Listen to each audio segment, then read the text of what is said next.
That's her favorite thing, seeing everyone together. We have a signing book over there. As Jimmy said, we'll be doing lunch, bar, pictures, but really, what I'm most excited about is the microphone here, because I want to hear your stories. Everyone had a Sicilia story. I want to hear it. I told Vince I want to become a bartender. He said, you go to bartending school and I'll get you a job. I think, Vince, you probably remember that. I think I signed up the next day, and after finishing, he employed me at Carl's Chop House, where after time, I got to know the Grego family.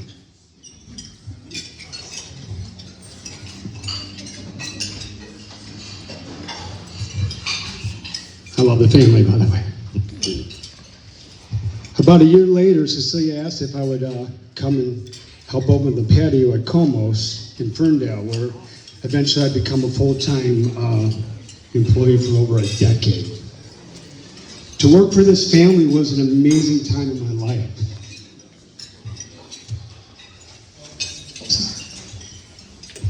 Cecilia was becoming a second mother to me, and George Jr. a brother. Cecilia was one of the toughest, strongest, and generous 100-pound lady I've ever met. Ever. If you're fortunate enough to work and get to know her, she always cared about you and your family. The late nights at Como's while closing up and seeing Cecilia with a cigarette in hand and shot of vodka was priceless. Putting in 12 hours a day, 7 days a week was nothing for Cecilia. She loved her restaurant, including staff, her customers, and most of all, her family. A stranger could walk into the restaurant hungry, and she wouldn't hesitate to feed them. Cecilia and I would sometimes break away from the hectic life in the restaurant and go to events happening in the area. To tell you that wherever we went, everyone knew and loved Cecilia was an understatement. Cecilia in Comos was known throughout the metropolitan area, if not the country. I know this for a fact. A little quick story of her generosity, if you will. I was working one night and she walked up to me in the way we all know how Cecilia spoke and said, "How you doing, honey? What's the matter, baby?" And that was her. And now back in those days, cash was flowing, really good. And being on a payroll was for my health insurance benefits, and that was wonderful.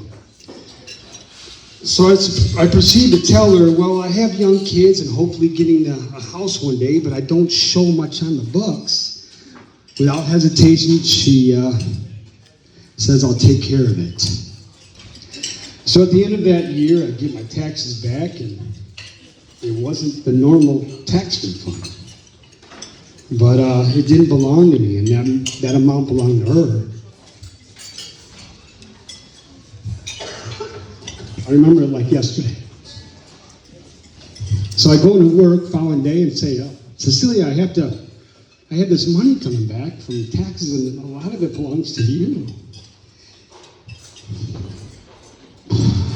She looked me right in the eyes and said, go buy something for the kids. The generosity was unmatched by no one. So eventually I moved on, stayed close to this wonderful family. So in closing, the funniest memory I will have is when Cecilia, no matter where she was in the restaurant or who was around her, and she wanted to find her son, she would yell out, "Georgie!" Love you, honey. Rest in peace. Many of you that don't know us, Cecilia, we're twins. And I need to speak first because I have 3 dogs and 3 cats that are home alone in Cleveland, and I have a daughter-in-law to pick up at the Cleveland airport at 5 p.m. So I gotta get this to quick. But we both started working at Como's when they first opened up. It was close. Yeah.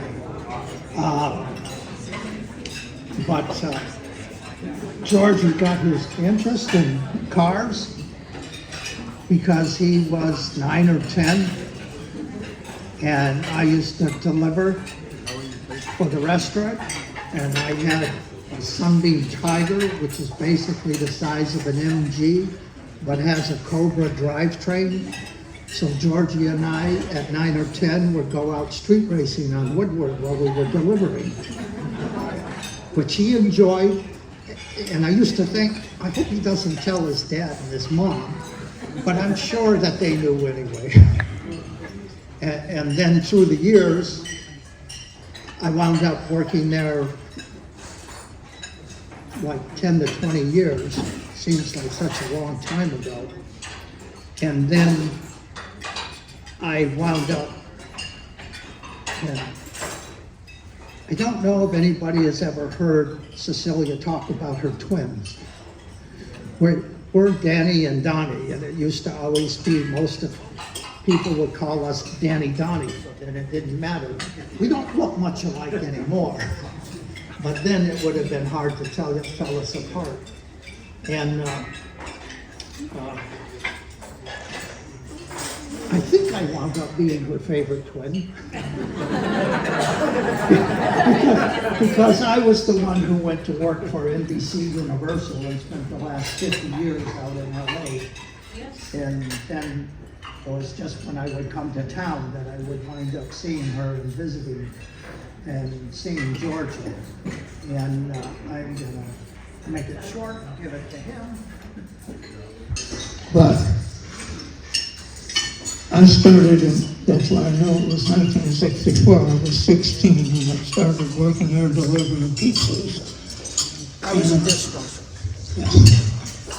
And after I wrecked 2 of George's cars, I spent a lot of time as a dishwasher paying for the cars until I got a car that I could drive. And I'm not sure that was George's favorite car. At that time, I had a 1970 Hemi LT Challenger, which is worth about $1 million today. I don't know. Somebody stole it, so.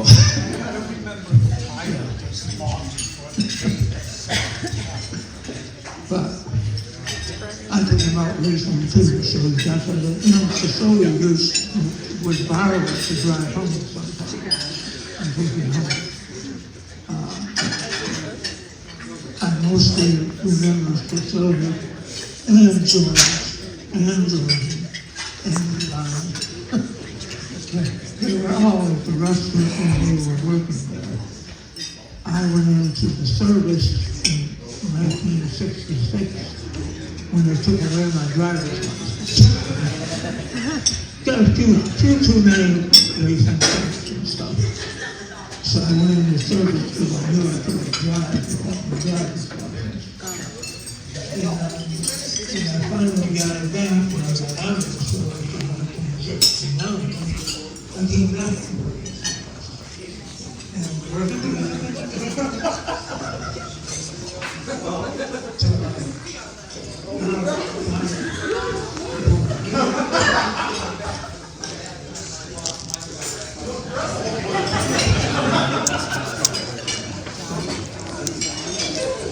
George is so loaning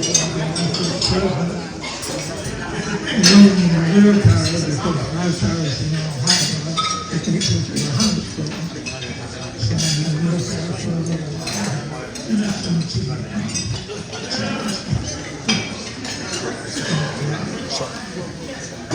we're all, I was in back. I got cancer while I was in, I went back into the university. I got out of the farm. And then I got cancer first time. I was in for like 13 years. And the first time I got cancer, I was in a combat career for 15 years. medical retirement, and I was very sick when I came back. And I couldn't stand for very long. And Sicilia used to have me go down and work at a place on Livernois and Joy Road.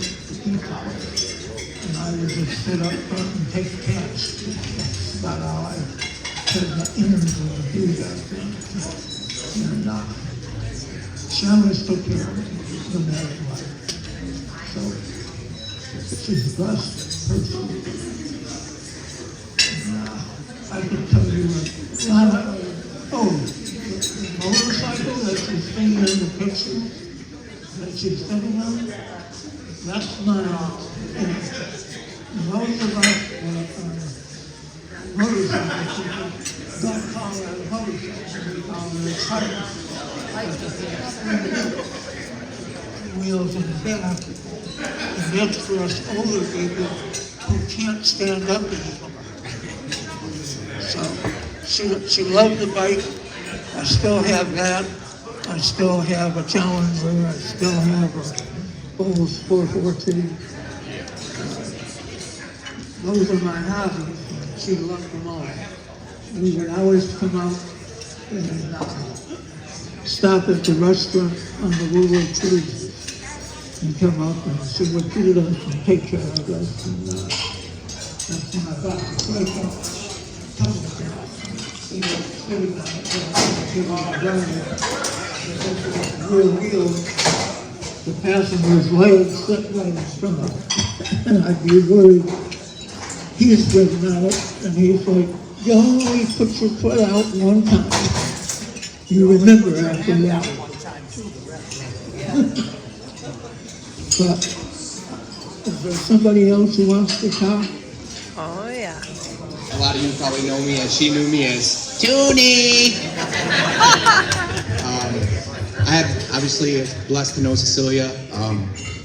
I am married to a beautiful young lady that I met through Como's, which always made Sicilia very, very proud. And I truly, when I look, at my family, I really do thank Sicilia because if it wasn't for her and her establishment and her generosity to me, my life would have been on a different path, and I'm so grateful to be where I am because of her. So one quick story that I wanted to share with Sicilia that I think encapsulates her very well is it was the end of a night, a really busy night. Bar rush was crazy, and sure enough, at the end of the bar rush, this young Italian man came in there who had a little too much to drink. As that happened there a lot. And for all of us obviously know Como's, the front door or the back door by the dumpsters was this big heavy wooden thing, right? That would take 9 of us to move it, right? Well, this gentleman was able to unhinge the whole thing with his anger, right? So Sicilia, as she would, called him every name in the book, called the cops. Cops came and took this guy away. So where did that leave us? Well, that left us basically sleeping at Como's for the entirety of the night, while the other people that were opening the next day had to come relieve us because the door was open, obviously. So the next day at about 4 o'clock, I show back up for work, having basically an all-nighter, and I see Sicilia sitting with this gentleman. And what had happened was this gentleman and his friend had came back and asked Sicilia for forgiveness and not press charges because he was going to be deported had she continued on with her charges. Not only did she not prosecute him, whatever, she picked up his tab.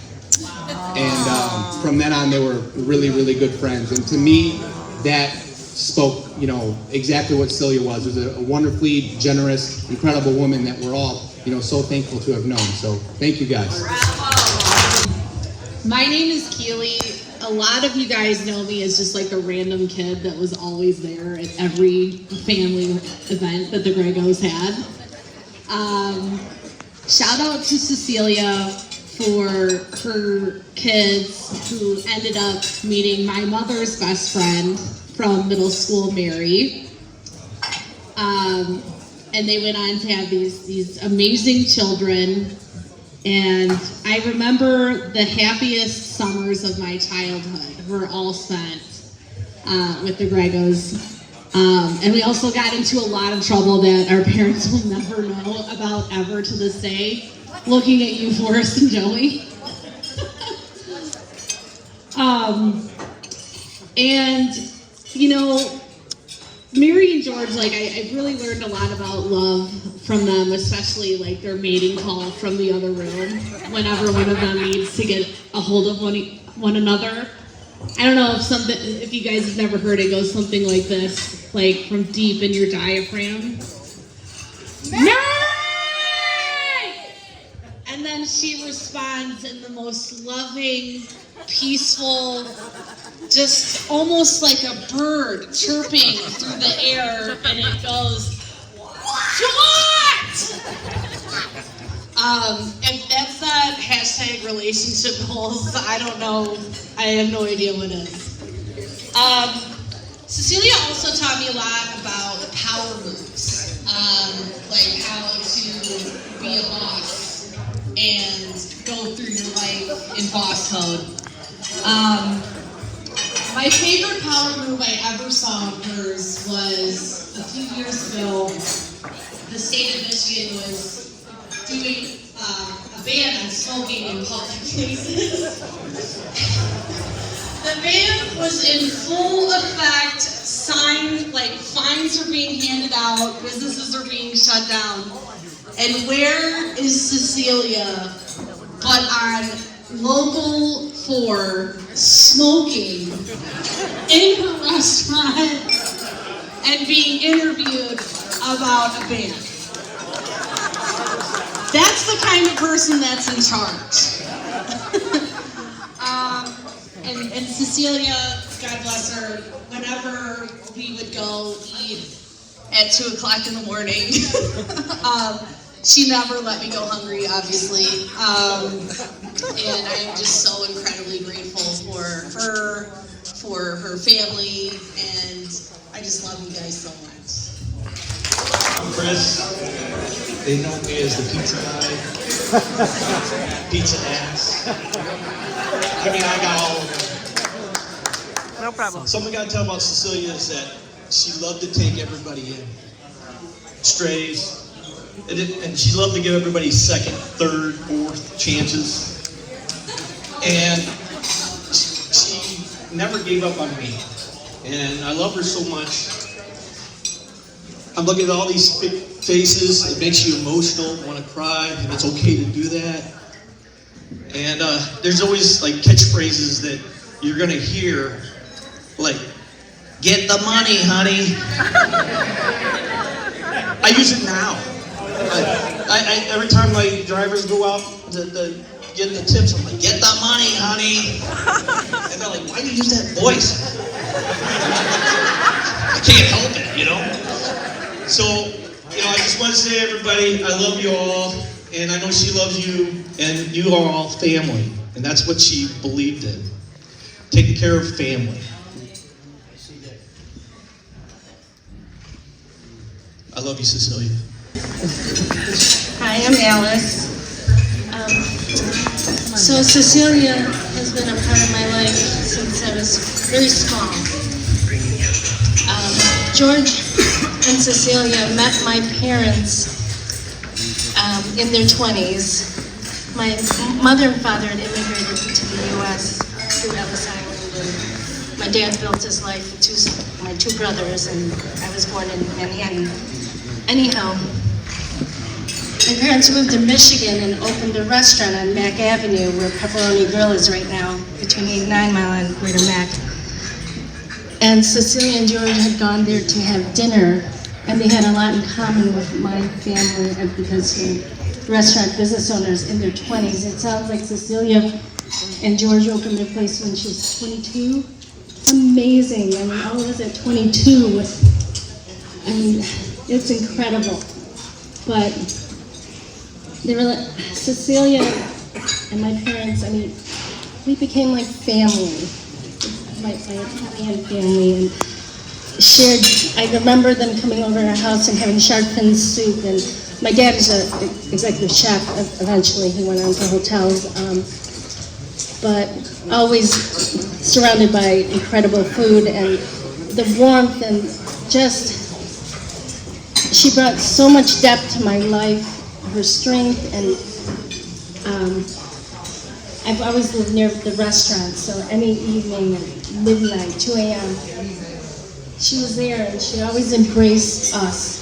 And even later on when I got married, she took on my extended family as her own. I mean, yeah, we never went hungry. And she loved these Hungarian stuffed peppers I made because my father used to make them for her. And it was like back and forth with food. So even after my dad had passed away and they moved to out west, I was making them periodically because she kept feeding us. And George and Mary and and the grandkids. I know George Senior loved chocolate chip cookies. I mean, still about cookies out.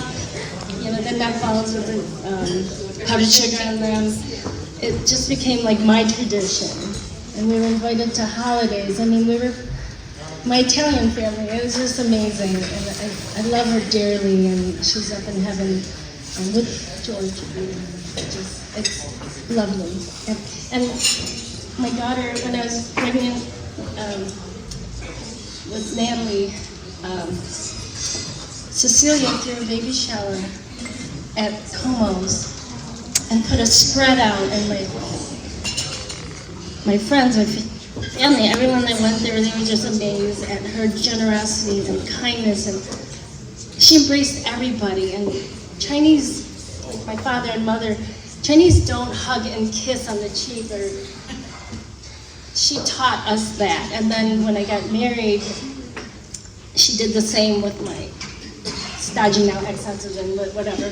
I mean, he was awkward. You don't come up to someone and hug and kiss, but you got the red lipstick on you, and her trademark. It was just lovely, absolutely lovely. So she brought so much joy to our lives, wonderful memories. So up in heaven, she's just absolutely beautiful.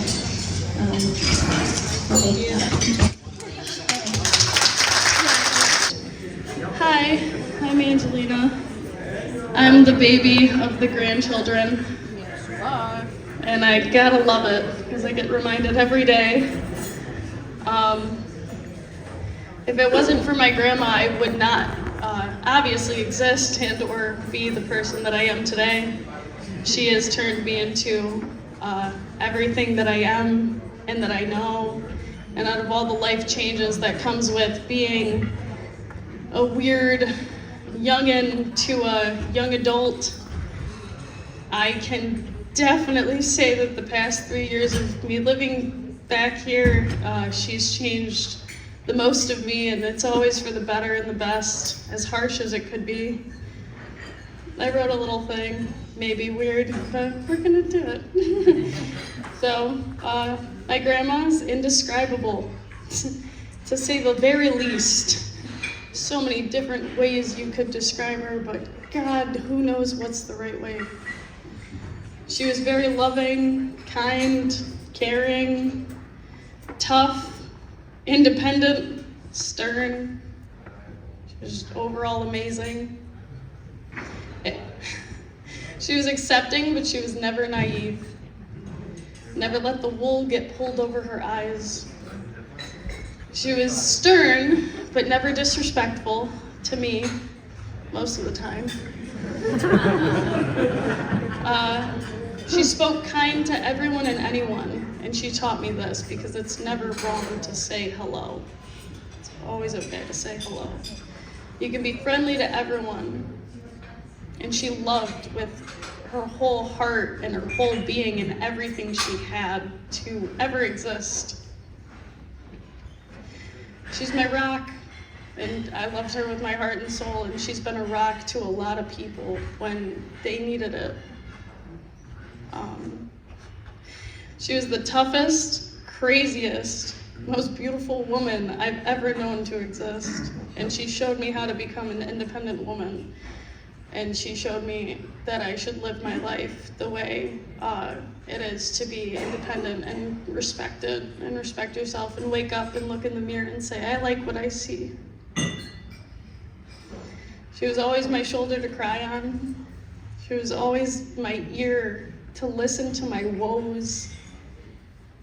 She was the best person to ask for advice in any and every situation. She was so open-minded. It was like you could tell her anything and not feel judged, you know? She hoped for the best. She prepared for the worst at all times. And she was the best at it. I'm blessed that she made me who I am today. Don't rely on others, because you're sure to be disappointed. I lived my life by that. Although it may sound rough, she meant it as no matter who or what, at the end of the day of every day, you go home to yourself. You will have yourself. Get the money and run. Always be kind, but don't ever let anyone take advantage of you. Stop crying, your eyes are gonna get puffy. And all of my decisions, she supported me, and her opinion meant the world. My grandma was my Vegas. What I said to her at the table and whatever we would talk about, it would stay between her and I. And I could count on her for that. As much as I could count on her for literally just keeping me alive or anything else in my entire life, as I'm sure everybody else feels that she's been there for crazy things. I'm blessed for the backbone that she gave me. And I'm even more blessed that every day I could wake up and just be reassured and come home from work and be reassured that no matter what I was doing and how I was doing it, that she was proud of me. Because she could look at me and be like, you know what? I see a little bit of myself in you, Angelina. Your work ethic, you get up and go. Even if you're sick, even if you don't want to go, you just go. All I can really feel is blessed that I spent the time we spent, and that I could speak to her about anything and everything. As crazy as it may be, my grandma was my best friend, and I'm so grateful for having her day or night. I'd come from work, like crazy hours, and she'd be like, all right, Angelina, how much money did you make today? I'm blessed that the last thing I said to her was, I love you and I'll be right back. And every day before I left the house, I gave her a kiss on the forehead as she did to me. I'm blessed that my grandma was the most badass woman I know, and I got the chance to experience it. If it wasn't for if it wasn't for her, I clearly would not exist or be who I am today. Ti amo anime ancora. I love you with my heart and soul. She was my best friend, and she's touched so many people's lives. As much as I wish I could have one more hug and one more day, just to tell her that I love her. The strong, independent, badass, beautiful woman that I know is the only things that could come to mind when I think of my grandma. She was my rock, my heart and soul. To the moon and back. I could be nothing but blessed to have her watching over me and my family as she did for everybody she's ever known in her entire life.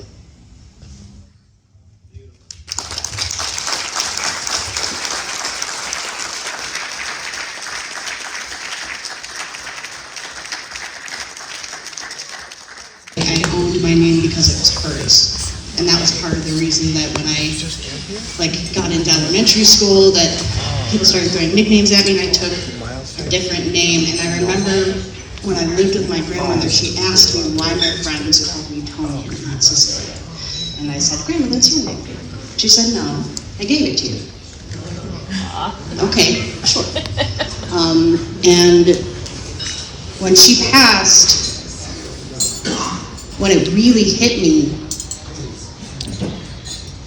was when I realized, oh, I'm the only Antoinette Cecilia Grego now. And that is really, that's a weird mantle, because that name means so much to so many people in so many different ways, and there's no way I could even imagine trying to shoulder that. So I'm not her, stop. In my early 20s when I was going to college, and this was in a period of her life where she was in that house by herself. I was the first person to use her stove. She had lived there for 6 years or something, and the stove had never been used. And there was a lot that I learned from that time from her. One, to always turn on the basement light because there might be prosciutto drying in the ceiling, and if you run into it in the dark, you might think there's an axe murderer. Two, Law and Order is best watched at top volume, always. Always. Three, you should always have glass bottles of Coke to give to everyone, even if they don't want it. Cartons of cigarettes belong in the freezer. There are never too many shoes. It doesn't matter what anybody says to you or has done to you. They deserve love. They deserve kindness. Never be another woman like her. Never in the world.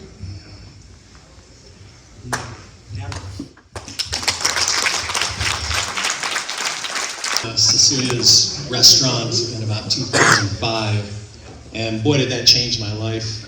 Her entire family, love you guys so much. I mean, get the money. I still say that, Chris. I still say that. I still say this way, that way, honey. And it's just like it's one of those. She was one of those fashion icons too. She was just always boom. She was ready to go. Always looked great, always so kind to everybody. One of my favorite stories was, I think I worked there about 6 years. I know a lot of people work there a lot longer. I know a heck of a lot of people work there a lot shorter. And there was some of the bigger nights there where the bar rush would get a little crazy. I'll never forget, I forget who was standing with her, but it got rowdy on the patio, and she walked out and stood there surveying the crowd and literally had a baseball bat in her hand. It's just like, I love this woman. I'll never forget this moment for the rest of my life. Cecilia, her family, just amazing people. I was so grateful to have literally learned everything I know about cash money from this woman and this family. Before Como's, I was like, oh yeah, I'll use my credit card or I'll do this. That woman taught me everything I know about cash money, and I love it. Love her, love you guys. I would be remiss, I just found out George's not here right now, but my first interaction with George was, I loved it. I think it was the first or second weekend I worked at Como's. And bar rush, it's about 3:50 a.m. And he's like, Dan, come over here. He's got a stack of about 40 menus. Georgie! He's got a stack of about 40 menus, and he goes for the upstairs. He's like, Dan, just have fun. Have fun. And I didn't really know George. I was like, this is my first time meeting him. He hands me a menu, like 40 menus, go take care of this crowd. And I did. I made so much money at Como's. So that place changed my life, and all y'all people changed my life. Cecilia did as well. So love you all, and here's to Cecilia. Cecilia. Ooh. Aunt Cecilia. When I was a kid, it took some warming up. That's for sure. Strong woman, very good to me. She always said, hi, honey. Hi, thank you for coming. And she always said thank you. Always said thank you. It's like, I'm coming in here eating her food, sitting at her restaurant, and I'm being thanked by her. I think that just says a lot about her, doesn't it? Yep. And this is funny because she fed me for so many years. She was good to me for so many years. She said, thank you for so many years.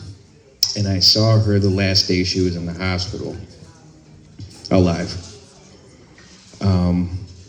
I was with George. He was heartbroken.